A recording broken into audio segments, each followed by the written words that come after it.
Hi மக்களை, வாழ்க்கையில் எல்லாருமே வந்து வாகனம் வந்த பிறகு யாருமே வந்து என்ன சொல்கிறது, நடக்க வந்து பழகிக்கவே இல்லை. நடக்க பழகினாதான் உடம்புல இருக்க சுகரு வியாதியெல்லாம் கொஞ்சம் வந்து தெரியும். நம்ம ஆளுங்க யாரும் வந்து எல்லாம் வந்து நடந்து பைக்கில் போகணும், காரில் போகணும் அப்படி தான் விரும்புகிறோம். அப்படி இப்படி இந்த வாக்கிங் மாதிரி போனீங்கன்னா உடம்பு எக்ஸசைஸ் மாதிரி இருக்கும்.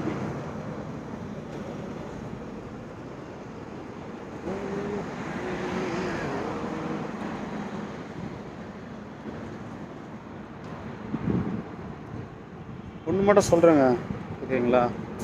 நம்ம இந்த மாதிரி வந்து எந்த ஒரு விஷயமா இருந்தாலும் சரி, இந்த மாதிரி கொஞ்சம் ஜாலியாக வந்து வாக்கிங் மாதிரி போனீங்கன்னா மைண்டு கொஞ்சம் ஸ்ட்ரெஸ்ஃபுல்லாகவும் கம்மியாகிடும்.